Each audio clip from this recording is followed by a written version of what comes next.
Boa noite, meus alunos do terceiro ano. É bom estar com vocês de novo, mesmo que à distância, né?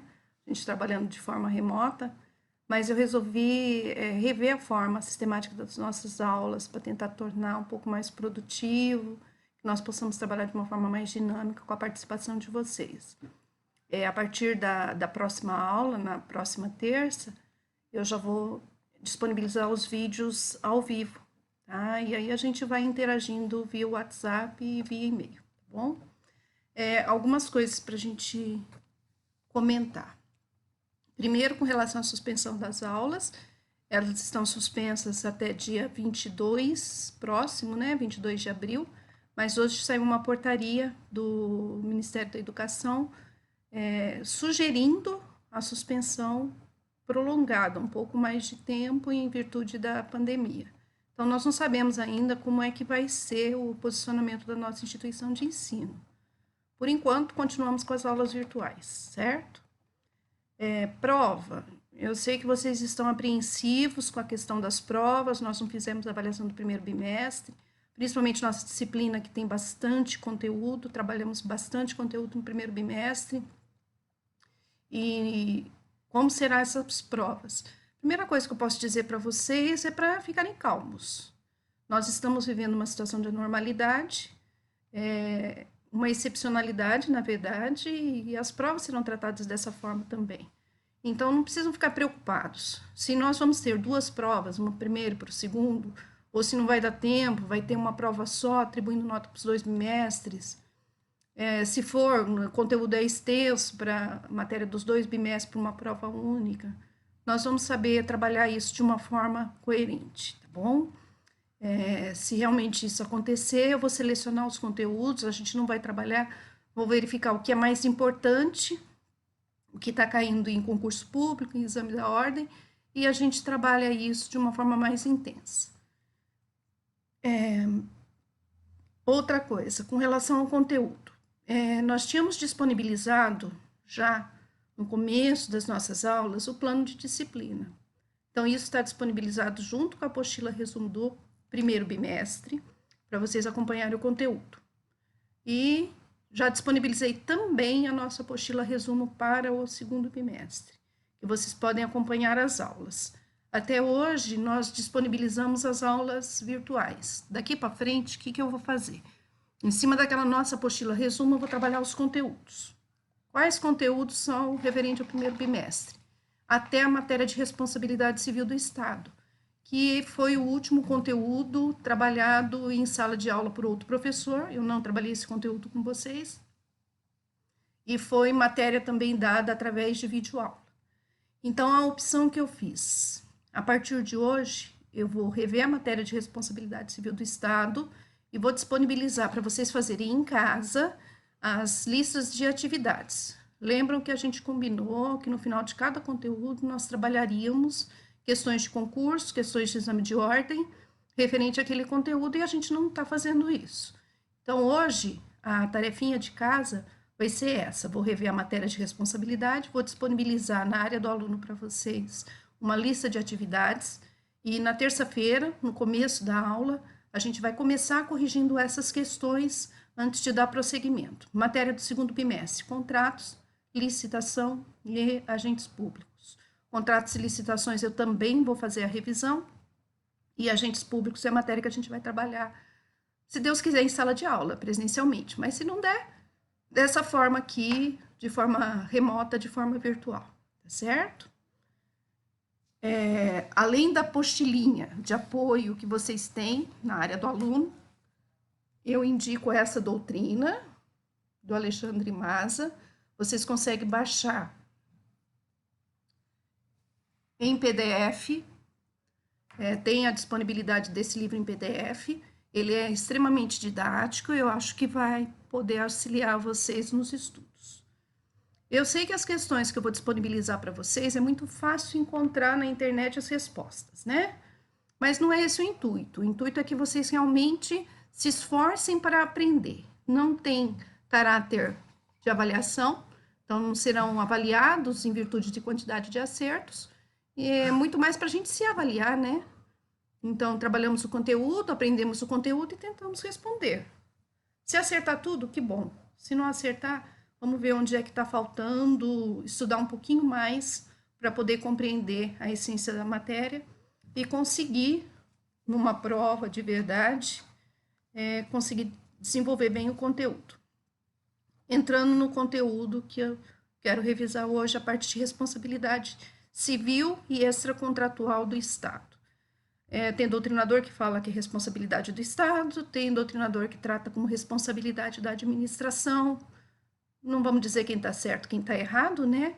Mas o que se fala, na verdade, é que são atos praticados pela administração pública, ou melhor, por servidores públicos que atuam em nome da administração. Por isso que alguns doutrinadores defendem que a responsabilidade não é dessa pessoa fictícia que é o Estado, e sim da própria administração pública. Mas, de qualquer forma, o conceito está errado, né? O que é responsabilizar civilmente o Estado ou a administração pública? É obrigá-la a indenizar alguém que sofreu um justo prejuízo. Qual que é o fundamento disso? É a igualdade. Não seria justo alguém sofrer um prejuízo por um ato praticado ou uma omissão praticada pela administração pública em detrimento de todos os outros cidadãos. Então, nós vamos tentar suprir financeiramente, economicamente, esse prejuízo que foi causado, certo? É uma responsabilidade extracontratual, porque não existe um contrato previamente firmado. Quando existe um contrato entre duas pessoas e uma causa prejuízo à outra, aí, logicamente, em virtude desse contrato, surge a responsabilidade de indenizar. Nesse caso, não tem um contrato previamente firmado, mas é aquilo que a gente comenta. Isso existe todos os dias, diariamente, no nosso cotidiano. Se eu estou saindo daqui hoje com o meu carro, bato no carro de um de vocês e causo prejuízo, estou errada, não surge a responsabilidade de indenizá-los? Então, na mesma perspectiva, na mesma esfera, na mesma linha de pensamento, se quem bate no meu carro é um carro da administração pública, é polícia, é bombeiro, é uma viatura oficial, também vai surgir essa responsabilidade de ser indenizado, tá? Porque não é porque é a administração pública que pode causar um prejuízo e sair ilesa, né? Será que sempre houve essa responsabilidade? Vamos voltar naqueles filmes que a gente gosta de assistir, antigos, né? Que a gente tem a época dos governos absolutistas, em que o rei era a representação de Deus, que o rei tinha poder de vida e morte sobre seus súditos. Se o rei tudo podia, não se caberia a possibilidade de pensar que ele seria, de alguma forma, condenado a indenizar alguém por eventual prejuízo. Então, a gente fala que nós temos uma época que vigia a teoria da irresponsabilidade estatal. Porque o Estado não poderia, de forma alguma, sob a ótica de que o representante do Estado era o representante de Deus, causar prejuízo a alguém. E se isso eventualmente acontecesse, essa pessoa teria que arcar com esse prejuízo. Mas a gente sabe que não é bem assim, né? Então, por isso que houve uma evolução nessas teorias de responsabilidade. Tudo começa a desenvolver para uma responsabilidade subjetiva. O que é responsabilidade subjetiva? É quando se prova que a pessoa agiu com dolo ou culpa. Ela teve intenção ou foi negligente, imprudente ou imperita. E em virtude dessa ação, causou prejuízo a alguém e surge a responsabilidade, então, da indenização. Então, da teoria da irresponsabilidade, nós evoluímos para uma teoria de responsabilidade subjetiva, que são as teorias civilistas. E complicado, né? Porque como é que você prova perante o Estado que tem uma desigualdade jurídica, que efetivamente houve uma intenção ou que houve um ato de culpa, né, para causar aquele prejuízo? Por isso que continua se evoluindo para que se chegue hoje no que nós chamamos de teorias publicistas, baseadas em direito público, em que o Estado é responsabilizado objetivamente. O que é responsabilidade objetiva? Eu provo que houve uma ação ou omissão estatal, que em virtude dessa ação ou omissão houve um prejuízo, houve um dano, que existe um nexo causal entre esse dano e a ação ou omissão, e já surge a responsabilidade da indenização, tá? Independente de culpa ou dolo. Então, hoje, o que está vigendo é a teoria da responsabilidade objetiva para nós. Nossa Constituição, lá no artigo 37, parágrafo 6º, defende a teoria objetiva do risco administrativo, porque administrar é uma atividade de risco, tá? Mas é lógico que existem excludentes. Se eu pego meu carro, bato na frente do prédio da prefeitura, acabo com o meu carro, porque é um órgão público, vai surgir responsabilidade do Estado me indenizar, sendo que a culpa foi minha? Então, são casos que nós vamos aplicar, né, excludentes da responsabilidade. Então, quando a culpa é da vítima, nós temos casos de exclusão de responsabilidade ou atenuação, porque muitas vezes a vítima concorreu para o resultado final. Ela não praticou totalmente o ato que levou ao resultado final, mas ela concorreu. Então, a culpa da vítima tanto pode servir como excludente de responsabilidade, como atenuante de responsabilidade, tá? E nós temos a outra excludente, que é o caso fortuito ou força maior. Então, quando é um evento humano de um terceiro, quem causou o prejuízo foi o terceiro, quem foi responsabilizado, quem praticou o ato que trouxe o dano foi o terceiro, então não vai caber à administração pública essa responsabilização, ou quando é um evento da natureza. Vamos comentar um pouquinho sobre isso, tá? Vamos supor que tenha uma grande chuva, ocorra uma inundação, e em virtude disso, essa inundação entra nas casas das pessoas, as pessoas perdem seus móveis e fica um prejuízo. Aí nós poderíamos alegar o seguinte: mas chuva é evento da natureza, né? Então, é excludente da responsabilidade, não cabe responsabilidade do Estado quando a gente está diante de um evento da natureza que causa prejuízo, porque o Estado não pode se responsabilizar. Mas o Estado poderia ter feito alguma obra, ter tomado alguma providência, era presumível, era esperado que isso pudesse acontecer? Se a gente está diante de uma omissão estatal, nós temos que falar que permanece a responsabilidade, tá? Nós tivemos alguns anos atrás, aqui em Três Lagoas, um evento de um tornado que era inesperado e que trouxe muito prejuízo material, tá?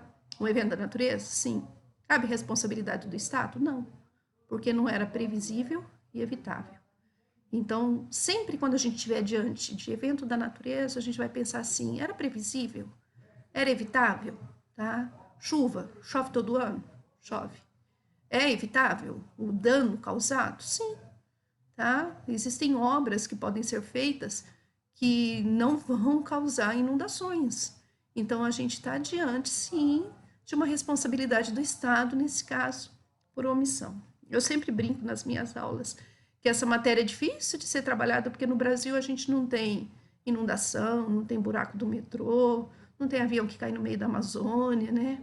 Isso acontece em outros países, né? Como Suécia, como Alemanha, e no Brasil tudo funciona direito. E, infelizmente, a realidade é que nós temos, muitas vezes, ações ou omissões estatais que acabam causando prejuízo para as pessoas. E tem que, sim, manter a ideia de que o Estado tem que ser responsabilizado por isso, porque não é justo que essas pessoas arquem com o prejuízo em detrimento de toda a sociedade, sendo que o Estado tem a obrigação da prestação do serviço público. Sempre falei isso para vocês, né, desde a nossa primeira aula. Qual é a função do Estado, dessa máquina estatal, cara, pesada, inchada, que nós mantemos através dos nossos tributos? Prestação de serviço público à sociedade. Então, eles têm que ser bem prestados, certo? A Constituição de 88 trata da responsabilidade, como eu já disse lá no artigo 37, parágrafo 8º, que ela traz que as pessoas jurídicas de direito público e as de direito privado prestadoras de serviço público. Então, vamos estender essa responsabilidade, né? Não é só para o Estado. Se eu estou diante de uma concessionária, de uma permissionária de serviço público, igualmente ela será responsabilizada. Ah, mas a empresa de transporte público é privada. Ela tem uma permissão de prestação de serviço público. Nesse caso, ela será responsabilizada objetivamente, da mesma forma como se fosse administração pública, porque ela está prestando serviço público. Continuando a leitura, responderão pelos danos que seus agentes, nessa qualidade, causarem a terceiros. Seus agentes, porque na maioria das vezes, quem causa o prejuízo não é a administração, é o servidor público, agindo na função pública. Então, isso é bem característico. Se um servidor público, fora da função pública, causa prejuízo a alguém, não cabe a aplicação da responsabilidade ao Estado, e sim a ele, pessoa física.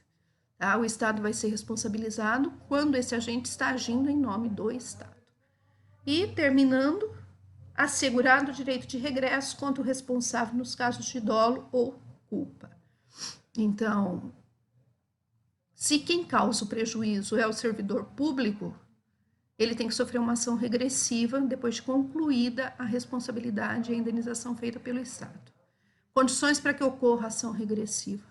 Primeiro, que o Estado seja condenado a indenizar, que essa indenização ocorra, aí ele vai regressivamente atribuir ao servidor causador do dano a obrigação de reparar esse prejuízo da administração.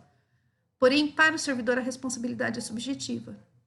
Tá? Então, se ele não agiu com culpa ou dolo, o prejuízo vai ficar com a administração.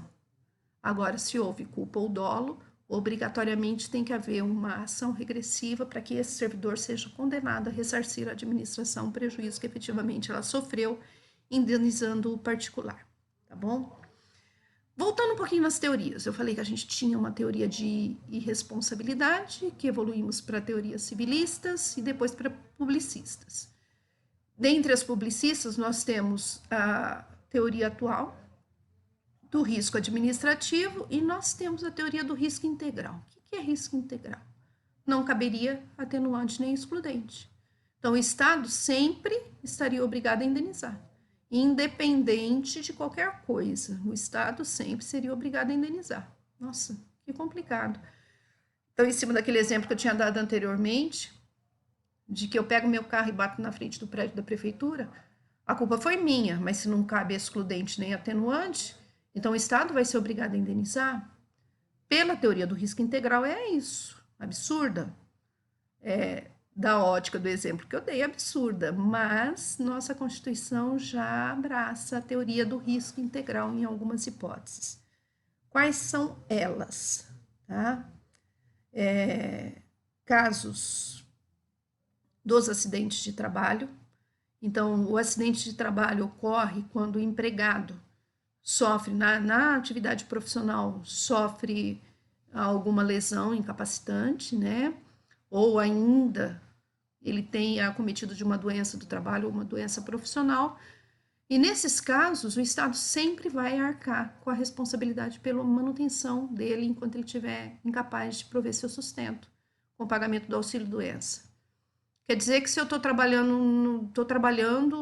com uma máquina que pode cortar meu dedo, eu vou lá e me corto de forma volitiva, por vontade minha, eu provoco o acidente. Mesmo assim, o Estado vai cobrir o auxílio-doença acidentário? Vai. Tá? Então, aplica-se a teoria do risco integral.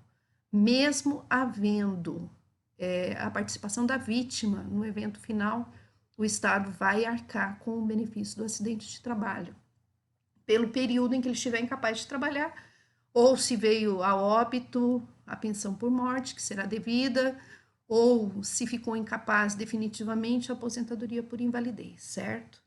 Outra situação que nós temos, e essa veio depois do 11 de setembro, são atos terroristas em aeronaves brasileiras. Risco integral. Quem causa o prejuízo? É o Estado? É um servidor público? Não.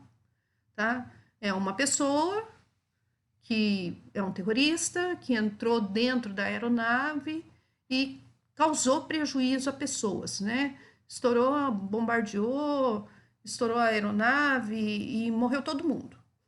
E as famílias dessas pessoas serão indenizadas? Serão. Ah, mas não foi o Estado.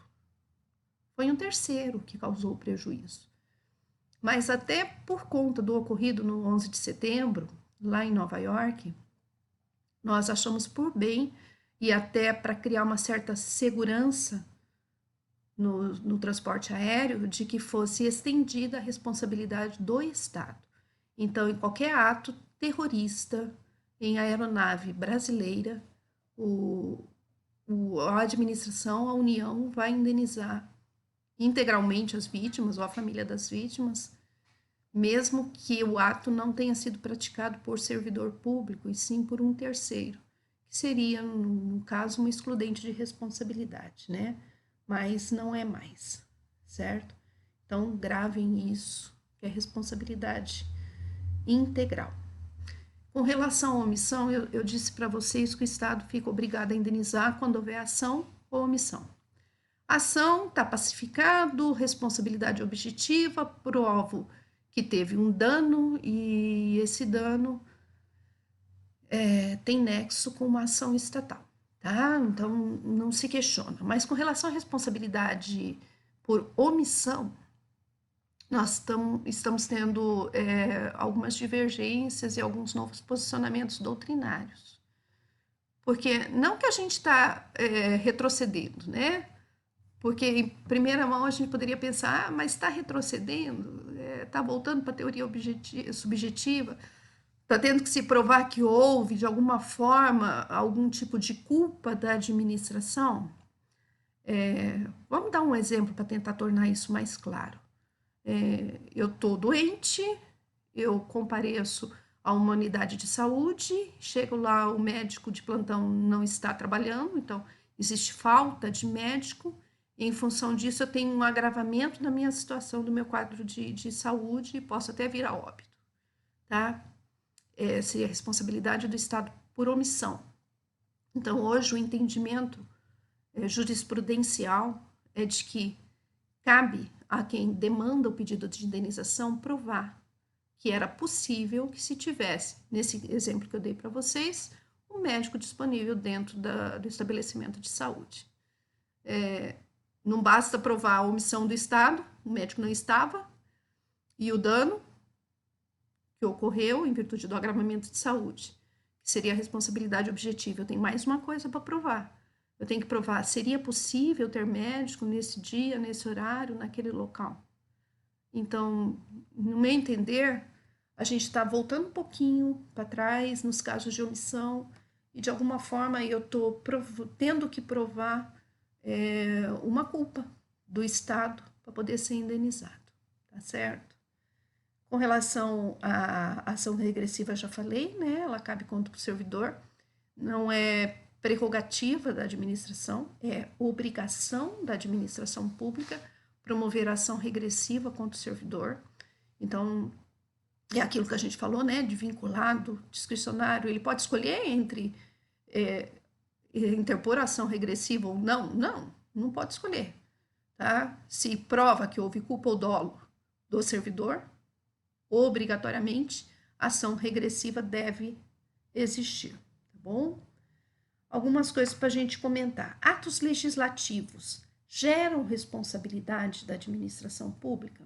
O ato legislativo típico é a lei. Então, via de regra, a gente não pode pensar de que um ato abstrato causaria um prejuízo efetivo e surgiria a responsabilidade da indenização, em tese, tá? Nós já temos algumas medidas provisórias não convertidas em lei, nós já tivemos omissões legislativas que causam prejuízos. Então, em tese, atos legislativos não causam responsabilidade do Estado por ser ato abstrato. Porém, se concretamente eu prove que eu estou tendo um prejuízo em função disso, cabe sim responsabilidade do Estado. Vou tentar exemplificar. Nós tivemos na Constituição um dispositivo que previa a imunidade, não é isenção, imunidade de entidades de assistência social com relação aos recolhimentos patronais. Isso era dispositivo constitucional de 88, e precisaria ser regulamentado em lei para que essas instituições deixassem de recolher as contribuições previdenciárias da parte da empresa, né? A gente chama de contribuição patronal. Só que para poder valer, dependiam de lei, de regulamento. E esse regulamento saiu, a lei saiu em julho de 91, o regulamento saiu em dezembro de 91. Então, efetivamente, a omissão legislativa causou às pessoas um prejuízo efetivo que tiveram que fazer, continuar efetuando os recolhimentos das contribuições patronais. Então, é um exemplo em que a omissão legislativa, então, o ato legislativo trouxe prejuízos efetivos. Então, poderia sim se pensar numa possibilidade do Estado ser obrigado a indenizar esse dano a essas pessoas que enquadrem nessa situação. E atos judiciais também, em via de regra, a sentença é absoluta, né? Mas tem erro de sentença, tá? Existe pessoa que é presa indevidamente. E é própria previsão constitucional que o preso indevido tem o direito a ser indenizado pelo tempo em que ele ficou indevidamente recluso. Então, nós podemos pensar que a responsabilidade do Estado, ela atua tanto em atos administrativos, como legislativos, como judiciais. Tá? Gravem, responsabilidade objetiva, teoria do risco administrativo, comportando algumas hipóteses de risco integral que são constitucionais. Isso que é importante da gente gravar. Mais algumas coisas para a gente comentar. Preso foragido. Nós temos a situação de que uma pessoa que estava presa foge, tá? E durante o período em que ele está foragido, ele pratica crimes. Cabe responsabilidade do Estado pela omissão em recapturar esse preso? O que vocês acham? É uma boa pergunta, né? O Estado tinha a obrigação de manter a segurança, de manter a vigilância para que ele não fosse solto, para que ele não fugisse. Mas ele fugiu e praticou crimes. Posso responsabilizar o Estado pelo prejuízo que eu tive em decorrência desses crimes praticados por esse preso foragido? Entendem nossos tribunais superiores que não, tá? Então, em caso de preso foragido, não persiste a responsabilidade do Estado em indenizar eventuais vítimas desse preso, que na verdade deveria estar, desse foragido, né, que na verdade deveria estar preso, certo? E em relações de custódia, então, vamos pensar aí dos asilados, instituições públicas, dos próprios presos, né? Se ocorre qualquer causa que traz dano a essas pessoas que estão sob a custódia do Estado, surge a responsabilidade do Estado.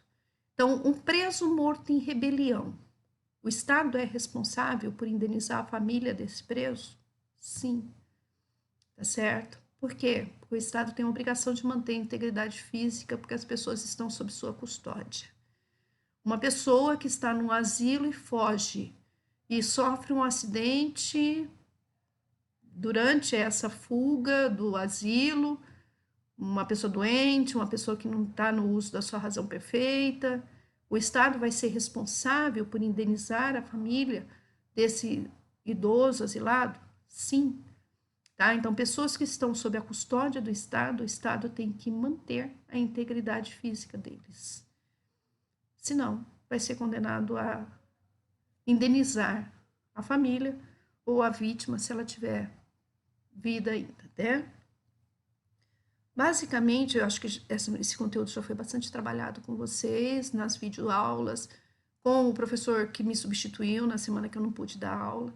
Então, é matéria bastante importante, tá? A responsabilidade civil do Estado cai muito em concurso, cai em exame de ordem.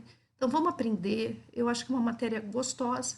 É só a gente gravar que houve uma evolução dessa teoria, que a gente parte de uma irresponsabilidade estatal para, em algumas situações, até o risco integral do Estado nem poder alegar nada em sua defesa, havendo o prejuízo, já surge a responsabilidade da indenização, tá bom? E vamos estudar, né, gente?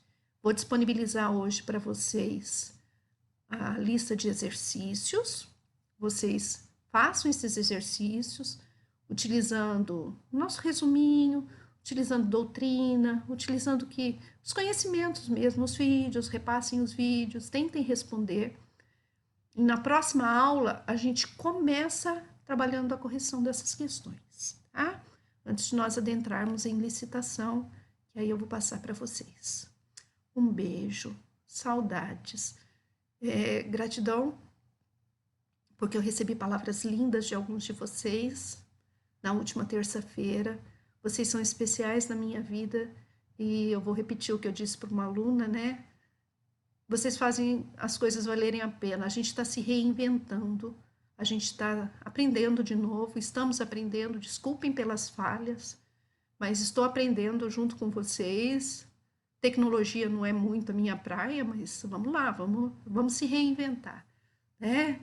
E estamos juntos. Contem comigo, vou estar disponível no WhatsApp no horário de aula para que a gente possa trabalhar juntos, tá bom? Beijo. Boa noite, meus alunos do terceiro ano. É bom estar com vocês de novo, mesmo que à distância, né? A gente trabalhando de forma remota, mas eu resolvi rever a forma sistemática das nossas aulas para tentar tornar um pouco mais produtivo, que nós possamos trabalhar de uma forma mais dinâmica com a participação de vocês. A partir da próxima aula, na próxima terça, eu já vou disponibilizar os vídeos ao vivo, tá? E aí a gente vai interagindo via WhatsApp e via e-mail, tá bom? Algumas coisas para a gente comentar. Primeiro, com relação à suspensão das aulas, elas estão suspensas até dia 22, próximo, né, 22 de abril, mas hoje saiu uma portaria do Ministério da Educação sugerindo a suspensão prolongada, um pouco mais de tempo em virtude da pandemia. Então, nós não sabemos ainda como é que vai ser o posicionamento da nossa instituição de ensino. Por enquanto, continuamos com as aulas virtuais, certo? Prova. Eu sei que vocês estão apreensivos com a questão das provas, nós não fizemos a avaliação do primeiro bimestre, principalmente nossa disciplina que tem bastante conteúdo, trabalhamos bastante conteúdo no primeiro bimestre. E como serão essas provas? Primeira coisa que eu posso dizer para vocês é para ficarem calmos. Nós estamos vivendo uma situação de anormalidade, uma excepcionalidade, na verdade, e as provas serão tratadas dessa forma também. Então, não precisam ficar preocupados. Se nós vamos ter duas provas, uma primeiro para o segundo, ou se não vai dar tempo, vai ter uma prova só, atribuindo nota para os 2 bimestres. Se for, o conteúdo é extenso para a matéria dos 2 bimestres para uma prova única, nós vamos saber trabalhar isso de uma forma coerente, tá bom? Se realmente isso acontecer, eu vou selecionar os conteúdos, a gente não vai trabalhar, vou verificar o que é mais importante, o que está caindo em concurso público, em exame da ordem, e a gente trabalha isso de uma forma mais intensa. Outra coisa, com relação ao conteúdo, nós tínhamos disponibilizado já no começo das nossas aulas o plano de disciplina. Então, isso está disponibilizado junto com a apostila resumo do primeiro bimestre, para vocês acompanharem o conteúdo. E já disponibilizei também a nossa apostila resumo para o segundo bimestre, que vocês podem acompanhar as aulas. Até hoje, nós disponibilizamos as aulas virtuais. Daqui para frente, o que eu vou fazer? Em cima daquela nossa apostila resumo, eu vou trabalhar os conteúdos. Quais conteúdos são referentes ao primeiro bimestre? Até a matéria de responsabilidade civil do Estado, que foi o último conteúdo trabalhado em sala de aula por outro professor, eu não trabalhei esse conteúdo com vocês, e foi matéria também dada através de videoaula. Então, a opção que eu fiz, a partir de hoje, eu vou rever a matéria de responsabilidade civil do Estado e vou disponibilizar para vocês fazerem em casa as listas de atividades. Lembram que a gente combinou que no final de cada conteúdo nós trabalharíamos questões de concurso, questões de exame de ordem, referente àquele conteúdo, e a gente não está fazendo isso. Então, hoje, a tarefinha de casa vai ser essa. Vou rever a matéria de responsabilidade, vou disponibilizar na área do aluno para vocês uma lista de atividades, e na terça-feira, no começo da aula, a gente vai começar corrigindo essas questões antes de dar prosseguimento. Matéria do segundo bimestre, contratos, licitação e agentes públicos. Contratos e licitações eu também vou fazer a revisão, e agentes públicos é a matéria que a gente vai trabalhar, se Deus quiser, em sala de aula, presencialmente. Mas se não der, dessa forma aqui, de forma remota, de forma virtual, tá certo? Além da apostilinha de apoio que vocês têm na área do aluno, eu indico essa doutrina do Alexandre Maza. Vocês conseguem baixar em PDF, tem a disponibilidade desse livro em PDF. Ele é extremamente didático, eu acho que vai poder auxiliar vocês nos estudos. Eu sei que as questões que eu vou disponibilizar para vocês é muito fácil encontrar na internet as respostas, né? Mas não é esse o intuito. O intuito é que vocês realmente se esforcem para aprender. Não tem caráter de avaliação, então não serão avaliados em virtude de quantidade de acertos, e é muito mais para a gente se avaliar, né? Então, trabalhamos o conteúdo, aprendemos o conteúdo e tentamos responder. Se acertar tudo, que bom. Se não acertar, vamos ver onde é que está faltando, estudar um pouquinho mais para poder compreender a essência da matéria e conseguir, numa prova de verdade, conseguir desenvolver bem o conteúdo. Entrando no conteúdo que eu quero revisar hoje, a parte de responsabilidade civil e extracontratual do Estado. Tem doutrinador que fala que é responsabilidade do Estado, tem doutrinador que trata como responsabilidade da administração. Não vamos dizer quem está certo, quem está errado, né? Mas o que se fala, na verdade, é que são atos praticados pela administração pública, ou melhor, por servidores públicos que atuam em nome da administração. Por isso que alguns doutrinadores defendem que a responsabilidade não é dessa pessoa fictícia que é o Estado, e sim da própria administração pública. Mas, de qualquer forma, o conceito está errado, né? O que é responsabilizar civilmente o Estado ou a administração pública? É obrigá-la a indenizar alguém que sofreu um justo prejuízo. Qual que é o fundamento disso? É a igualdade. Não seria justo alguém sofrer um prejuízo por um ato praticado ou uma omissão praticada pela administração pública em detrimento de todos os outros cidadãos. Então, nós vamos tentar suprir financeiramente, economicamente, esse prejuízo que foi causado, certo? É uma responsabilidade extracontratual, porque não existe um contrato previamente firmado.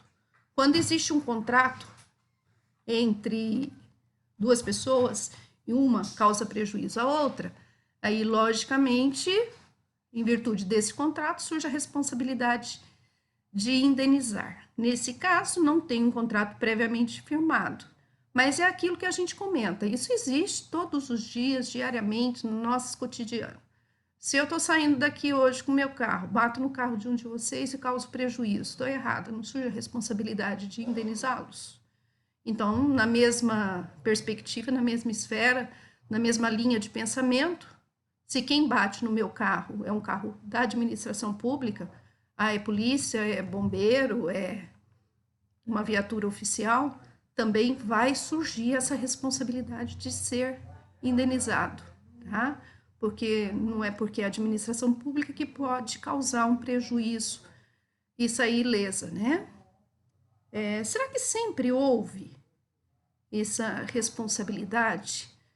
Vamos voltar naqueles filmes que a gente gosta de assistir, antigos, né? Que a gente tem a época dos governos absolutistas, em que o rei era a representação de Deus, que o rei tinha poder de vida e morte sobre seus súditos. Se o rei tudo podia, não se caberia a possibilidade de pensar que ele seria, de alguma forma, condenado a indenizar alguém por eventual prejuízo. Então, a gente fala que nós temos uma época que vigia a teoria da irresponsabilidade estatal.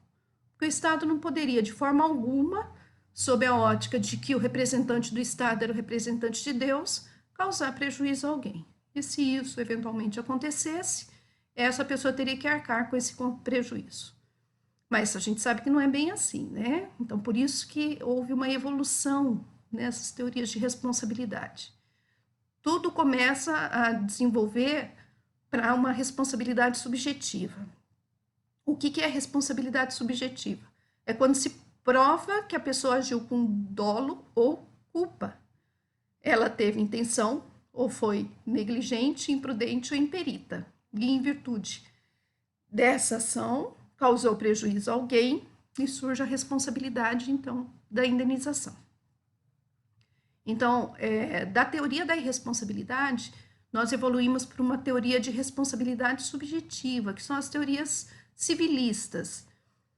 E complicado, né? Porque como é que você prova perante o Estado que tem uma desigualdade jurídica, que efetivamente houve uma intenção ou que houve um ato de culpa, né, para causar aquele prejuízo? Por isso que continua se evoluindo para que se chegue hoje no que nós chamamos de teorias publicistas, baseadas em direito público, em que o Estado é responsabilizado objetivamente.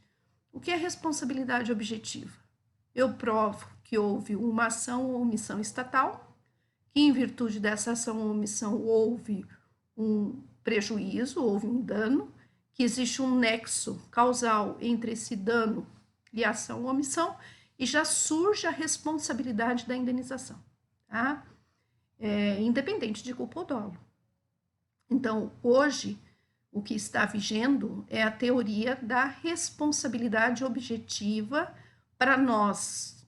Nossa Constituição, lá no artigo 37, parágrafo 6º, defende a teoria objetiva do risco administrativo, porque administrar é uma atividade de risco, tá? Mas é lógico que existem excludentes. Se eu pego meu carro, bato na frente do prédio da prefeitura, acabo com o meu carro, porque é um órgão público, vai surgir responsabilidade do Estado me indenizar, sendo que a culpa foi minha? Então, são casos que nós vamos aplicar, né, excludentes da responsabilidade. Então, quando a culpa é da vítima, nós temos casos de exclusão de responsabilidade ou atenuação, porque muitas vezes a vítima concorreu para o resultado final. Ela não praticou totalmente o ato que levou ao resultado final, mas ela concorreu. Então, a culpa da vítima tanto pode servir como excludente de responsabilidade, como atenuante de responsabilidade, tá? E nós temos a outra excludente, que é o caso fortuito ou força maior.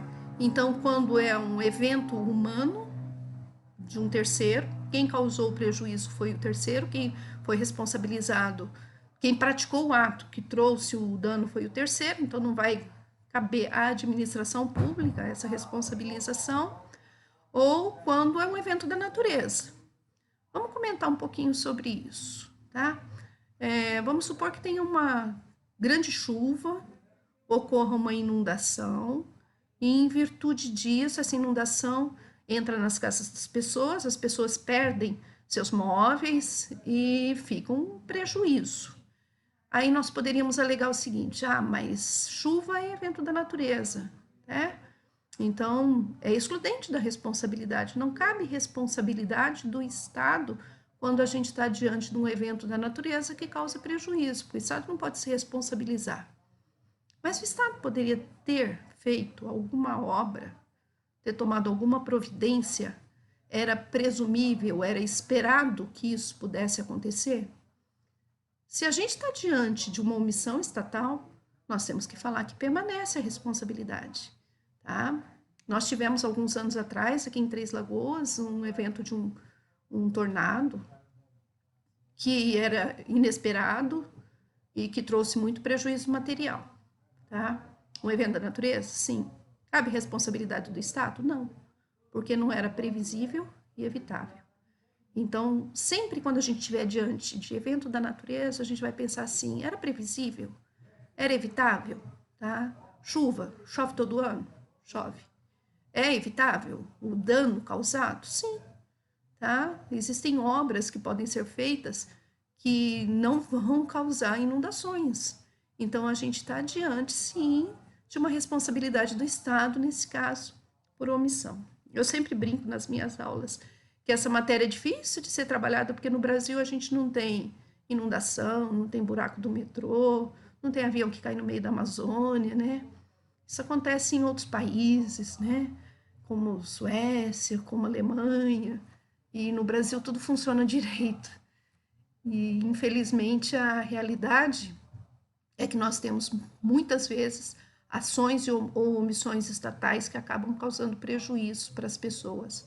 E tem que, sim, manter a ideia de que o Estado tem que ser responsabilizado por isso, porque não é justo que essas pessoas arquem com o prejuízo em detrimento de toda a sociedade, sendo que o Estado tem a obrigação da prestação do serviço público. Sempre falei isso para vocês, né, desde nossa primeira aula. Qual é a função do Estado, dessa máquina estatal cara, pesada, inchada, que nós mantemos através dos nossos tributos? Prestação de serviço público à sociedade. Então, eles têm que ser bem prestados, certo? A Constituição de 88 trata da responsabilidade, como eu já disse lá no artigo 37, parágrafo 8º, que ela traz que as pessoas jurídicas de direito público e as de direito privado prestadoras de serviço público. Então, vamos estender essa responsabilidade, né? Não é só para o Estado. Se eu estou diante de uma concessionária, de uma permissionária de serviço público, igualmente ela será responsabilizada. Ah, mas a empresa de transporte público é privada. Ela tem uma permissão de prestação de serviço público. Nesse caso, ela será responsabilizada objetivamente, da mesma forma como se fosse administração pública, porque ela está prestando serviço público. Continuando a leitura, responderão pelos danos que seus agentes, nessa qualidade, causarem a terceiros. Seus agentes, porque na maioria das vezes, quem causa o prejuízo não é a administração, é o servidor público, agindo na função pública. Então, isso é bem característico. Se um servidor público, fora da função pública, causa prejuízo a alguém, não cabe a aplicação da responsabilidade ao Estado, e sim a ele, pessoa física. Tá? O Estado vai ser responsabilizado quando esse agente está agindo em nome do Estado. E, terminando, assegurado o direito de regresso contra o responsável nos casos de dolo ou culpa. Então, se quem causa o prejuízo é o servidor público, ele tem que sofrer uma ação regressiva depois de concluída a responsabilidade e a indenização feita pelo Estado. Condições para que ocorra a ação regressiva. Primeiro, que o Estado seja condenado a indenizar, que essa indenização ocorra, aí ele vai regressivamente atribuir ao servidor causador do dano a obrigação de reparar esse prejuízo da administração. Porém, para o servidor, a responsabilidade é subjetiva. Tá? Então, se ele não agiu com culpa ou dolo, o prejuízo vai ficar com a administração. Agora, se houve culpa ou dolo, obrigatoriamente tem que haver uma ação regressiva para que esse servidor seja condenado a ressarcir à administração o prejuízo que efetivamente ela sofreu, indenizando o particular. Tá bom? Voltando um pouquinho nas teorias, eu falei que a gente tinha uma teoria de irresponsabilidade, que evoluímos para teorias civilistas e depois para publicistas. Dentre as publicistas, nós temos a teoria atual do risco administrativo e nós temos a teoria do risco integral. O que é risco integral? Não caberia atenuante nem excludente. Então, o Estado sempre estaria obrigado a indenizar, independente de qualquer coisa. O Estado sempre seria obrigado a indenizar. Nossa, que complicado. Então, em cima daquele exemplo que eu tinha dado anteriormente, de que eu pego meu carro e bato na frente do prédio da prefeitura, a culpa foi minha, mas se não cabe excludente nem atenuante, então o Estado vai ser obrigado a indenizar? Pela teoria do risco integral é isso, absurda.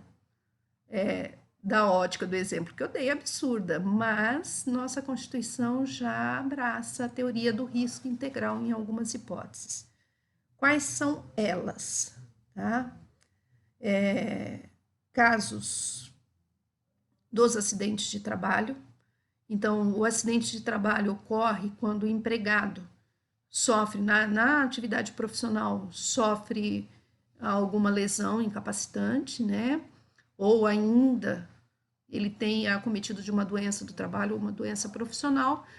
E nesses casos, o Estado sempre vai arcar com a responsabilidade pela manutenção dele enquanto ele estiver incapaz de prover seu sustento, com o pagamento do auxílio-doença. Quer dizer que se eu estou trabalho com uma máquina que pode cortar meu dedo, eu vou lá e me corto, de forma volitiva, por vontade minha, eu provoco o acidente, mesmo assim o Estado vai cobrir o auxílio-doença acidentário? Vai. Tá? Então, aplica-se a teoria do risco integral. Mesmo havendo a participação da vítima no evento final, o Estado vai arcar com o benefício do acidente de trabalho, pelo período em que ele estiver incapaz de trabalhar, ou se veio a óbito, a pensão por morte, que será devida, ou se ficou incapaz definitivamente, a aposentadoria por invalidez, certo? Outra situação que nós temos, e essa veio depois do 11 de setembro, são atos terroristas em aeronaves brasileiras. Risco integral. Quem causa o prejuízo? É o Estado? É um servidor público? Não. Tá? É uma pessoa que é um terrorista, que entrou dentro da aeronave e causou prejuízo a pessoas, né? Estourou, bombardeou, estourou a aeronave e morreu todo mundo. E as famílias dessas pessoas serão indenizadas? Serão. Ah, mas não foi o Estado. Foi um terceiro que causou o prejuízo. Mas até por conta do ocorrido no 11 de setembro, lá em Nova York, nós achamos por bem, e até para criar uma certa segurança no transporte aéreo, de que fosse estendida a responsabilidade do Estado. Então, em qualquer ato terrorista em aeronave brasileira, a administração, a União, vai indenizar integralmente as vítimas ou a família das vítimas, mesmo que o ato não tenha sido praticado por servidor público, e sim por um terceiro, que seria, no caso, uma excludente de responsabilidade, né? Mas não é mais, certo? Então, gravem isso, que é responsabilidade integral. Com relação à omissão, eu disse para vocês que o Estado fica obrigado a indenizar quando houver ação ou omissão. Ação está pacificado, responsabilidade objetiva, provo que teve um dano e esse dano tem nexo com uma ação estatal, tá? Então, não se questiona. Mas com relação à responsabilidade por omissão, nós estamos tendo algumas divergências e alguns novos posicionamentos doutrinários. Porque não que a gente está retrocedendo, né? Porque, em primeira mão, a gente poderia pensar, mas está retrocedendo, está voltando para a teoria subjetiva, está tendo que se provar que houve, de alguma forma, algum tipo de culpa da administração. Vamos dar um exemplo para tentar tornar isso mais claro.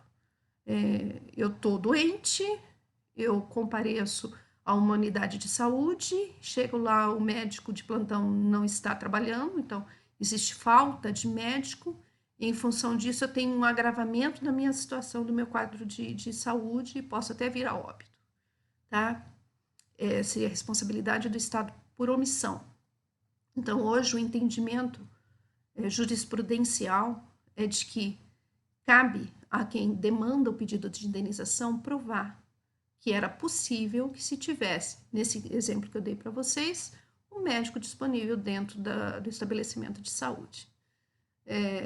Não basta provar a omissão do Estado, o médico não estava, e o dano que ocorreu em virtude do agravamento de saúde, que seria a responsabilidade objetiva. Eu tenho mais uma coisa para provar. Eu tenho que provar, seria possível ter médico nesse dia, nesse horário, naquele local. Então, no meu entender, a gente está voltando um pouquinho para trás nos casos de omissão, e de alguma forma eu estou tendo que provar uma culpa do Estado para poder ser indenizado, tá certo? Com relação à ação regressiva, já falei, né? Ela cabe contra o servidor, não é prerrogativa da administração, é obrigação da administração pública promover ação regressiva contra o servidor. Então, é aquilo que a gente falou, né? De vinculado, discricionário, ele pode escolher entre interpor ação regressiva ou não? Não pode escolher, tá? Se prova que houve culpa ou dolo do servidor, obrigatoriamente, ação regressiva deve existir, tá bom? Algumas coisas para a gente comentar. Atos legislativos geram responsabilidade da administração pública? O ato legislativo típico é a lei. Então, via de regra, a gente não pode pensar de que um ato abstrato causaria um prejuízo efetivo e surgiria a responsabilidade da indenização, em tese. Tá? Nós já temos algumas medidas provisórias não convertidas em lei, nós já tivemos omissões legislativas que causam prejuízos. Então, em tese, atos legislativos não causam responsabilidade do Estado por ser ato abstrato. Porém, se concretamente eu prove que eu estou tendo um prejuízo em função disso, cabe sim responsabilidade do Estado. Vou tentar exemplificar. Nós tivemos na Constituição um dispositivo que previa a imunidade, não é isenção, imunidade de entidades de assistência social com relação aos recolhimentos patronais. Isso era dispositivo constitucional de 88 e precisaria ser regulamentado em lei para que essas instituições deixassem de recolher as contribuições previdenciárias da parte da empresa, né? A gente chama de contribuição patronal. Só que para poder valer, dependiam de lei, de regulamento. E esse regulamento saiu, a lei saiu em julho de 91, o regulamento saiu em dezembro de 91. Então, efetivamente, a omissão legislativa causou às pessoas um prejuízo efetivo que tiveram que fazer, continuar efetuando os recolhimentos das contribuições patronais. Então, é um exemplo em que a omissão legislativa, então, o ato legislativo trouxe prejuízos efetivos. Então, poderia sim se pensar numa possibilidade do Estado ser obrigado a indenizar esse dano a essas pessoas que enquadrem nessa situação. E atos judiciais também, em via de regra, a sentença é absoluta, né? Mas tem erro de sentença, tá? Existe pessoa que é presa indevidamente.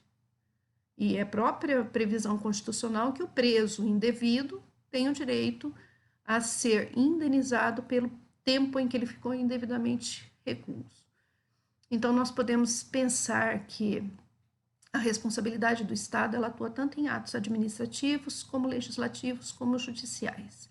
Tá? Gravem, responsabilidade objetiva, teoria do risco administrativo, comportando algumas hipóteses de risco integral que são constitucionais. Isso que é importante da gente gravar. Mais algumas coisas para a gente comentar. Preso foragido.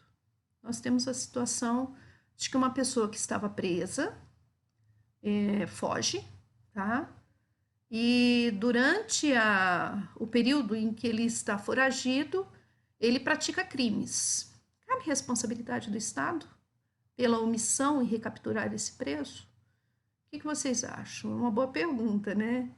O Estado tinha a obrigação de manter a segurança, de manter a vigilância para que ele não fosse solto, para que ele não fugisse. Mas ele fugiu e praticou crimes. Posso responsabilizar o Estado pelo prejuízo que eu tive em decorrência desses crimes praticados por esse preso foragido?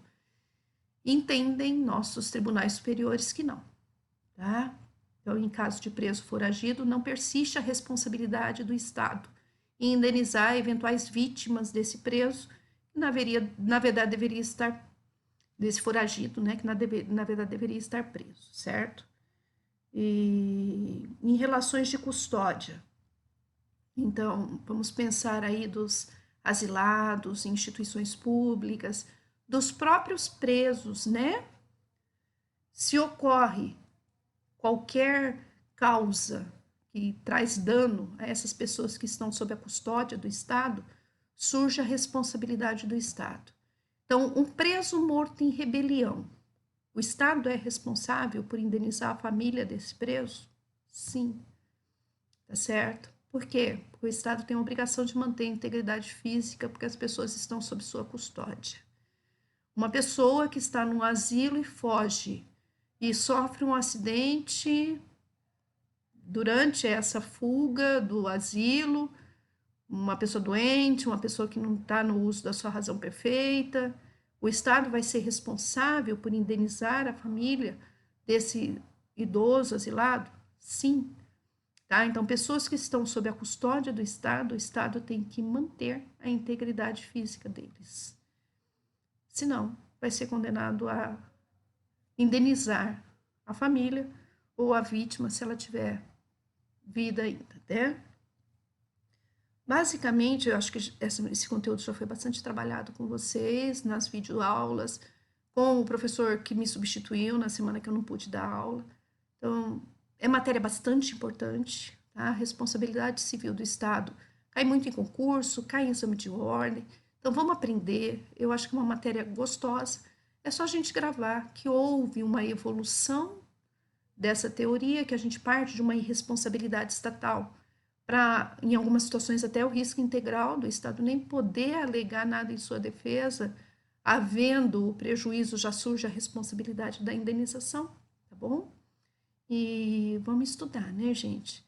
Vou disponibilizar hoje para vocês a lista de exercícios.